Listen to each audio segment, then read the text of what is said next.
Hello, everyone. Andy Jacob here with the DotCom Magazine Entrepreneur Spotlight Series. Wow, I've been waiting for this show for a number of weeks, and this is going to be a great one. You know, when it comes to marketing and brand positioning and brand development, there are certain leaders in the field that when I go through my Rolodex, their names stand out. And I've got Mr. Brad Casper on the show today. He is a leader in the field. He actually is the CEO and co-founder of Heart and Soul Marketing. I love what they're doing so much. They really are a leader in the field. Their clients love them. Brad and his entire team have such a great breadth of knowledge. Going back many, many years in this space, it's just such a delight and an honor to have Brad on the show today. Brad, welcome to the DotCom Magazine Entrepreneur Spotlight Series. Thank you very much, Andy. It's been great to get to know you, and I'm so honored to be a part of this today. Brad, it's so great to have you on the show. We'll get into your background and experience in a little bit because, you know, if I started now, it would take me 30 minutes just to get through everything you've done in your life with all the successes you've had. But let's focus in on Heart and Soul Marketing right now.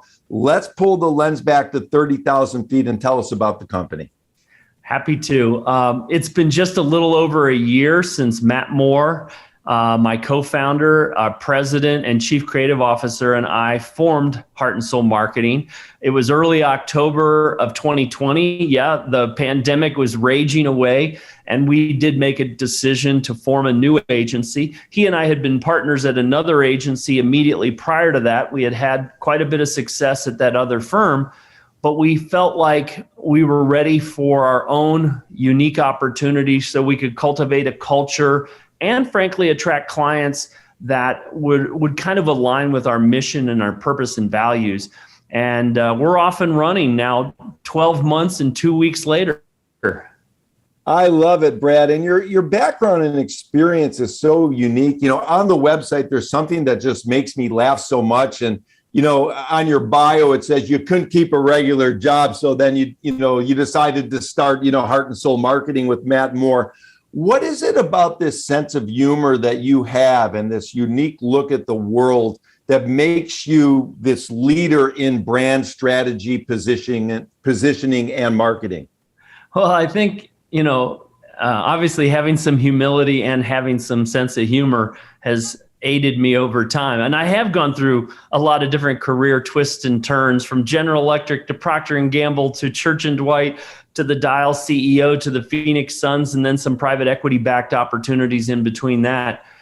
So it helps to poke fun at myself. Some of those changes were brought on by my own decision. Some of those I was encouraged to make. And I think you have to look at your journey and you have to recognize that, sometimes you never know where that left-hand turn or right-hand turn is going to come up and you take it. But you got to make the most of it. And I think the one constant for the last 30 plus years has been my focus and my love of brands.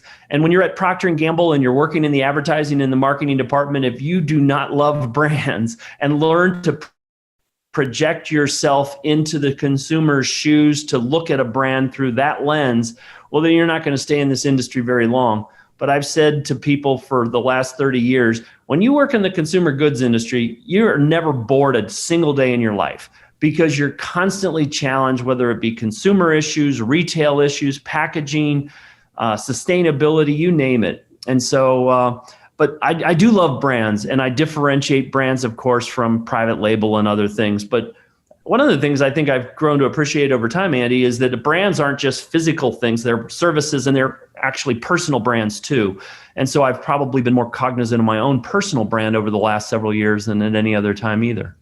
I love it. It makes all the sense. And you have 30 years or more of multinational client-side expertise at GE, P&G, Church & Dwight, Weil, and really multiple private equity firms as well. You've done a number of flips in your career.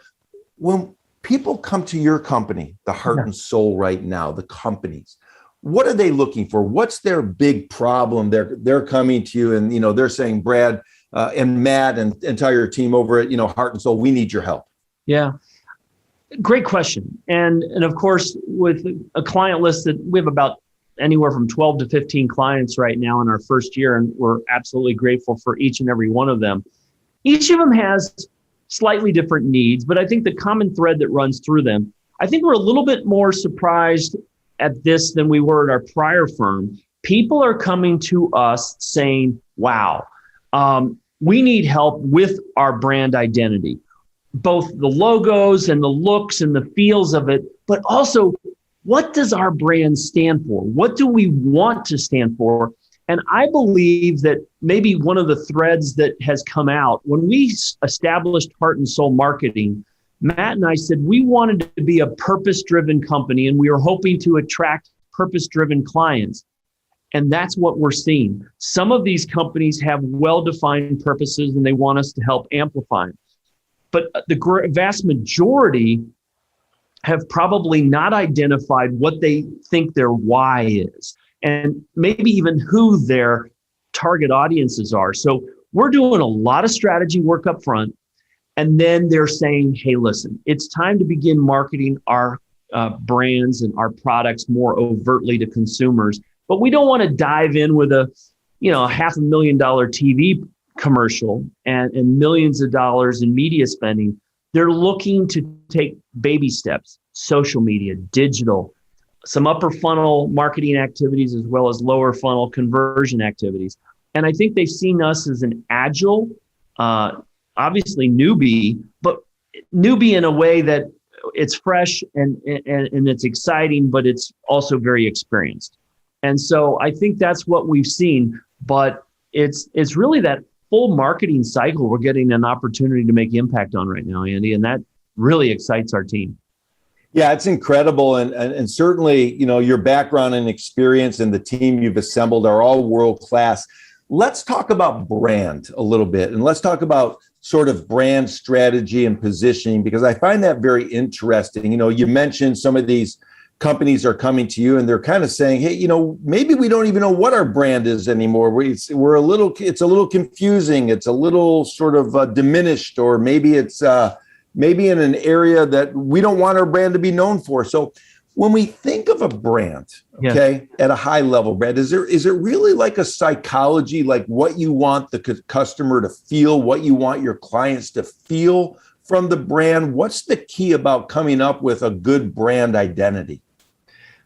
Excellent question. And one of the mnemonic devices we've used to help ourselves as an agency and our clients come along on this branding journey, imagine almost like a bullseye. And in the center of the bullseye, we put the word purpose.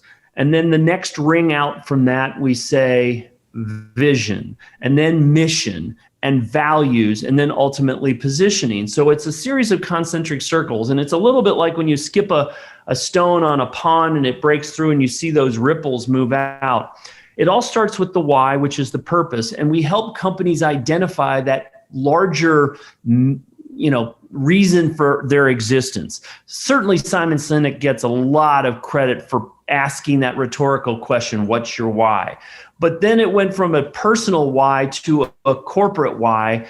And a lot of companies, and I do believe that COVID and some of the social unrest that we saw, combined with these cohorts of millennials and Gen Z, who are the most purpose-driven audiences probably that this world has ever known, they want it to be more of that triple bottom line. They want to see that companies are standing for more than just profit. They want to see that they're doing well by doing good. And so we're helping companies kind of unlock that why. That makes each and every additional concentric circle a little bit more defining of that uniqueness. What we're trying to help them, by the time we get out to the final ring of positioning, how do we position our clients' brands to win in the mind of the consumer or the customer?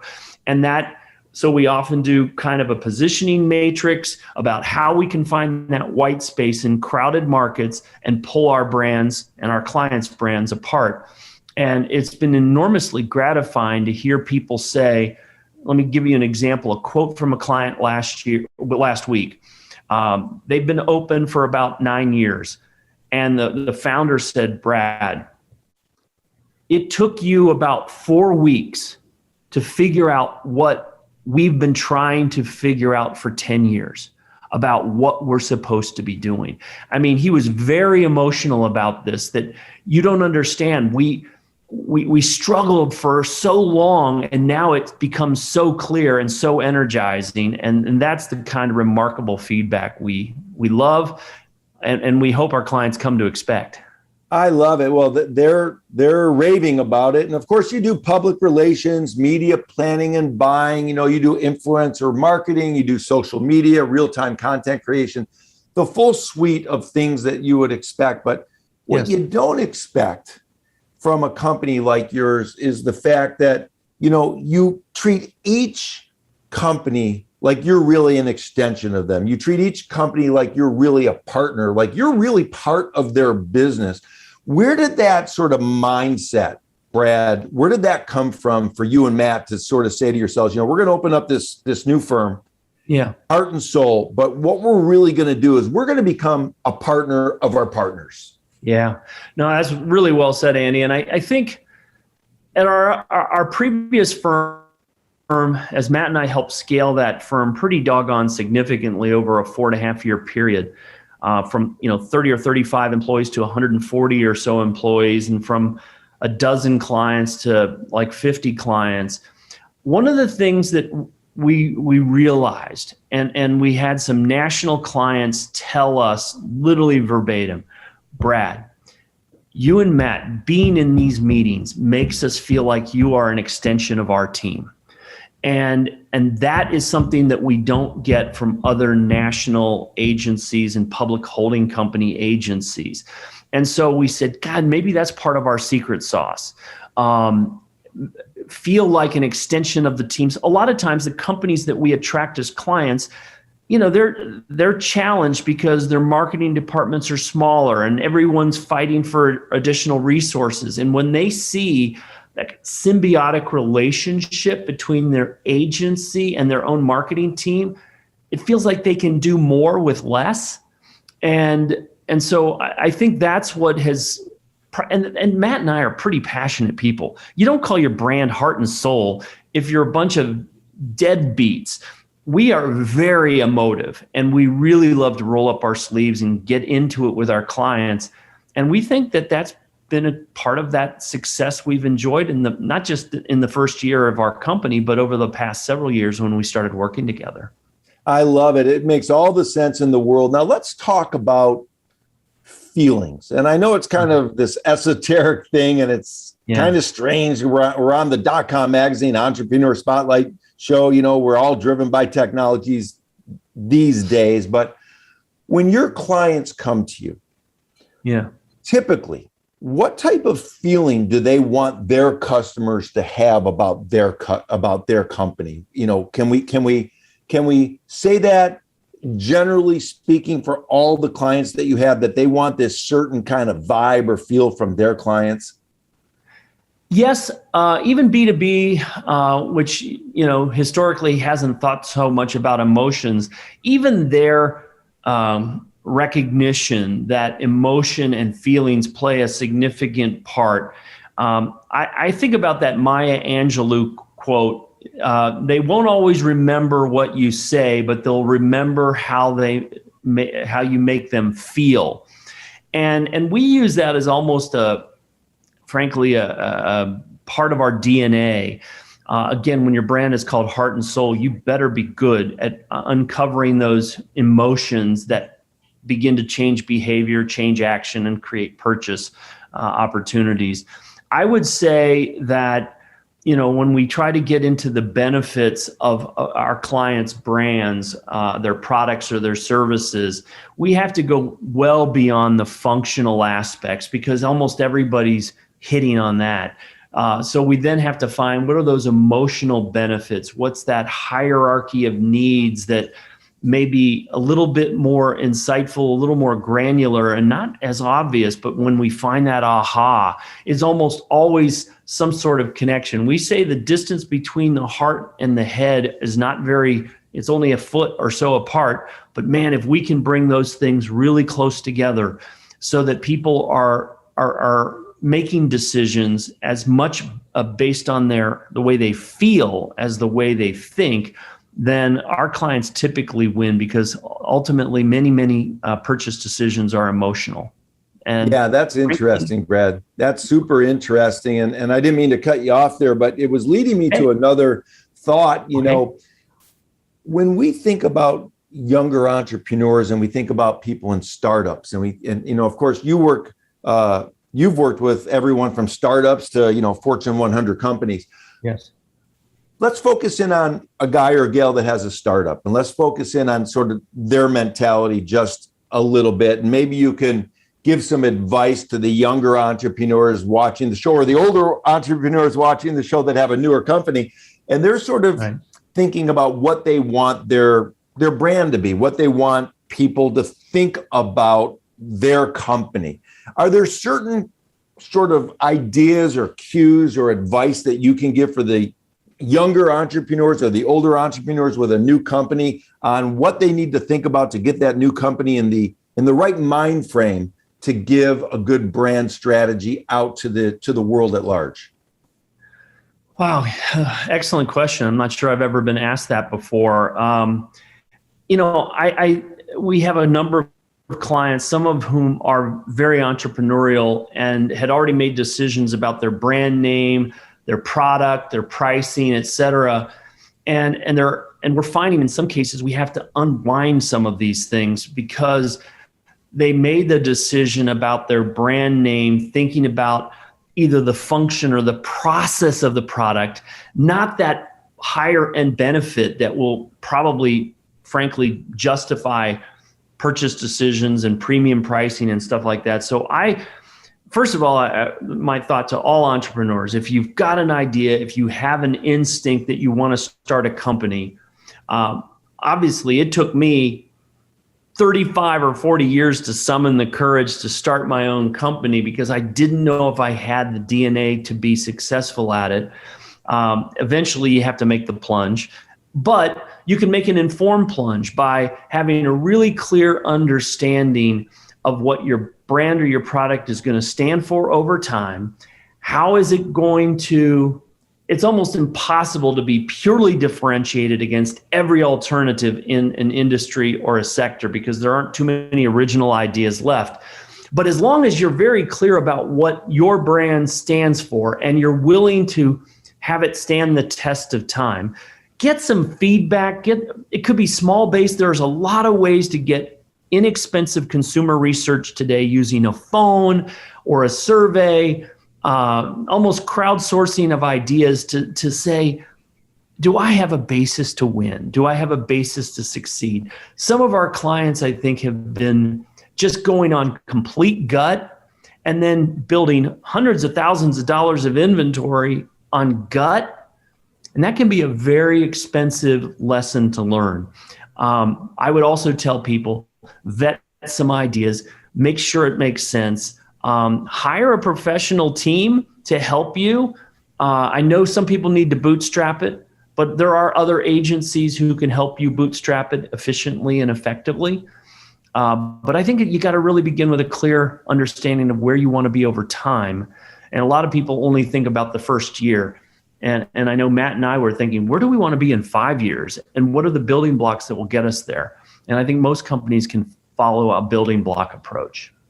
That's great advice, Brad. You know, you mentioned reaching out to others for advice, and that leads me to start thinking about team. You know, and I know, Brad, you've been on some amazing teams throughout your career. You've led teams throughout your career. And now, of course, you and Matt are putting together a world-class team at Heart and Soul. So when we think about team, you know, from your perspective, how important is the team for the success of a company? And maybe you could touch on that a little bit because a lot of people are very interested in team building. Absolutely. No, fundamental. You know, some entrepreneurs know that they're going to end up doing it themselves or maybe with family members. But ultimately, the success of an enterprise is probably an intersection of the quality of the original idea plus the quality of the team that's behind it. And I know some people by now, most of your listeners and viewers, Andy, really understand the importance of culture. But let's face it, culture is that blanket that wraps your team like a blanket itself. That culture is so critical to creating a team that's efficient, effective, and motivated, inspired, and capable of doing great things together. It has to have some hubris. It has to have one of the things I'm really proud of at Heart and Soul, and some of it is the we set out a cultural contract. You know, some people have 4 or 5 core values. We have 20. And we said, these are the behaviors and attitudes of what it's going to be required to succeed. And we ask everybody before they sign a contract, before they join us, read this, internalize this. Can you live this? And do you want to live this? Does anything of this not resonate with you? And so it's so, for us, that allows us to make sure that we've got that aligned spirit.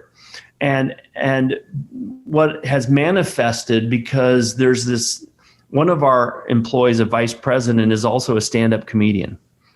And obviously COVID has had a negative impact, if you will, on his stand-up routines. But what other audiences maybe have lost by not seeing Jason speak, our team gets to see every day. I just came off of Zoom a few minutes ago. And again, to break up the seriousness of a project planning meeting, he's putting on these digital masks and hats and mustaches, and then everybody else starts doing it. And it just creates a collegiality, creates a familiarity. And it aligns with one of our cultural contract pillars, which is it's okay to have fun. If what we're doing isn't fun, you shouldn't be doing it.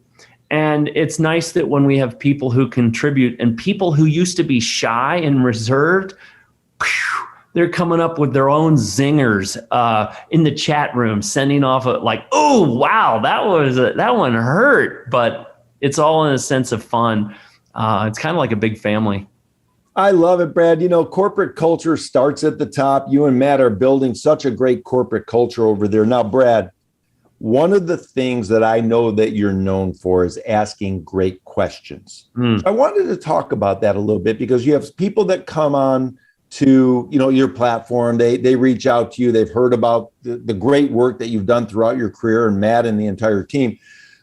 What are some of the important questions, Brad, that you ask in the onboarding process of these companies? You have a CEO comes out and he says, or she says, of course, I'm not sure our brand is right. I'm not sure our strategy is right. Like you mentioned, somebody said to you, we've had the wrong strategy and brand strategy for the last 7 to 10 years. And in a few weeks, you nailed it for us. What types of questions do you ask to get to the heart of the matter with regard to helping these customers and clients? Yeah, it's all part of a discovery process. For the most part, we want our clients to begin doing the talking. And it might be just simply, tell us how you got started. Tell us how you selected that brand or that name, and then let them go on about it. And then it shifts from not only how they got to where they are today, but what's missing. What is not happening that you think you may need a partner like Heart and Soul for. And now all of a sudden they start to reveal some of their unmet needs, some of the dissatisfiers. Sometimes it's a previous agency that I was on a CEO Alliance call yesterday, and a guy was saying, God, we hired all these great agencies and they did this and this and this, but it's just not working. And then you start to ask, well, why? And what's preventing you from doing this or that? And then you might find, then there's board members, and they've got vested interest. And so it's just a series of very short little questions that force them to, they reveal so much, and it's typically the emotions that start to come out. And that allows us to say, well, would you be willing to talk about that? Because that really shows a vulnerability. Is that something that we could make part of your brand story? Oh no, I'm not. I don't want to go there. Well, so it's I lived in Japan with Procter & Gamble for 6 years, and of course, as a non-native speaker and never very good at Japanese, I had to listen through translation, but I also had to listen with my eyes, because what I couldn't understand in the language, I often could discern from watching people in focus groups. And I remember a time when I took off my headphones through simultaneous translation, and I turned to my translator and I said, she actually doesn't like our product. She said she does, but I don't think she does. And she goes, oh, Brad, Casper-san, she said, how did you know? I said, well, she's too polite, and she feels like it would hurt my feelings to tell me my skincare product sucks, or didn't meet her needs. But I could tell it in her body language. She says, that's very, very good. I think that kind of engaged listening, that empathetic listening, or what the Japanese used to call enthusiastic listening. And you do a great job of it, Andy, because you're nodding and you're giving reaffirmation that I'm listening to you, Brad. That's really, really important when you're trying to talk to a client. If they think you're just heads down and you're kind of unemotional, they're not going to open up as much. But when you see somebody leaning in, taking notes, and really, that's how I think we begin that idea of being that extension of the team. When we listen with that intent to solve, not to judge, we get amazing transparency. I love it. That's a mini Harvard MBA event right there for the people watching the show. Rewind what Brad just said. You know, when you go to Harvard and you sit in the classroom and you have the professors giving you case studies and all the students are, you know, trying to get the best answer to solve the problem.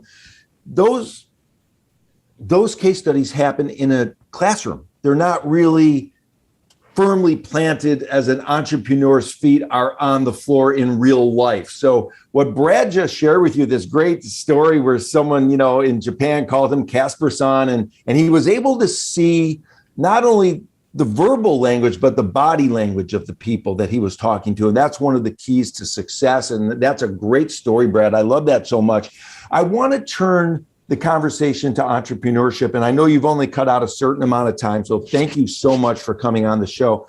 But we have a lot of younger entrepreneurs watching the show, and they might be watching this saying, you know, here, Brad Casper-san, if you will, you know, he's got a great business. He built this business with Matt. He's already got 12, 13, 14 clients after, you know, a year or so. And he's got 35 years of experience with these Fortune 100 companies. Has Brad ever experienced a problem in entrepreneurship? Has he ever had a challenge? You know, younger entrepreneurs sometimes, Brad, they're hitting a pothole right now. They're hitting a challenge or a big roadblock or a wall that they can't get through. Maybe you could give some advice to the younger entrepreneurs watching the show that are maybe hitting this type of roadblock right now from your experience about how to get through it and how to come out smelling like a rose on the other side. Yeah, I guess obviously in terms of starting my own company, that was only a year ago. And I think that one of the early, you know, we had new clients within 4 weeks. It was really kind of a field of dreams thing. Brad, if you and Matt build it, we will come. So unlike some companies that start out who don't know if they're going to have a customer ever come over, we had that kind of baked in from day one. However, it's never enough to have only one or two clients. You have to add additional clients. We were kind of probably flailing around a little bit in January, February, and March. And we found ourselves chasing down alleys and maybe even going after clients that we either didn't have a right to win. And frankly, if we had won it, we probably wouldn't have been that happy anyway. But we were so obsessed with getting additional revenue, additional clients. We finally paused a little bit after we were going after all these RFPs, requests for, performance or a request for proposal. And we ask ourselves, wait a minute, we're well connected. We have great reputations. If we're applying blindly to these RFPs, what's our probability of success? They don't know us. Yes, we can try to compete for it, but our batting average was about 25%. We batted 250. When we finally went back to our Rolodexes and we went back to trying to get our word of mouth out, all of a sudden we won about 8 clients in 10 weeks. And so I guess the moral of that story, Andy, is make sure you don't just keep chasing around, because activity and progress are different things.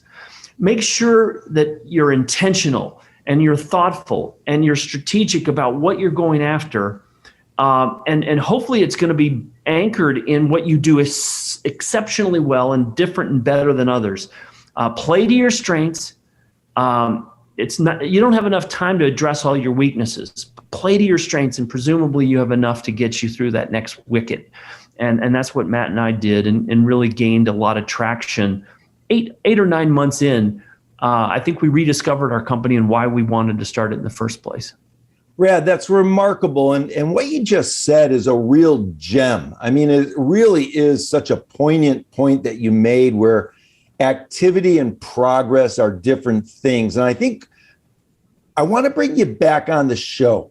And I think I want to have you back on the show so we can talk about some of these things and unpack some of these things that we spoke about at a high level today, because it's so deep and your experience is so deep. I think it would be very fascinating to talk about some more of these concepts that you have. I mean, this activity and progress are different things. That's a gem. I mean, that's something I could talk to you for 30 minutes about, maybe 30 days about. Maybe that should be the title of your new book coming out. I mean, it's really a great, great quote. Brad, listen, what you are doing, what you and Matt are doing, the entire team with this agency, I guess you call it on your website, The Dark Side, is really interesting. I love the humor that you bring to everything that you do. And you mentioned that earlier. And, you mentioned the fact that, it has to be fun. And you and your team not only are very serious in the success of your clients, but also it's a very fun journey, and you become a true partner, of course. Henceforth, the name Heart and Soul Marketing, because with that kind of a name, you have no option than to become part of the heart and soul of your clients. And I love that so much. And it was just a deliberate move in terms of a name to make sure that everybody on your team is in the right space, the right frame of mind to give that type of heart and soul to your clients. So it's really remarkable. Brad, this has been awesome. And I wanted to thank you so much for coming on the .com magazine Entrepreneur Spotlight series today. Well, my pleasure. Thank you, Andy. And I'd love a return visit. It'd be great.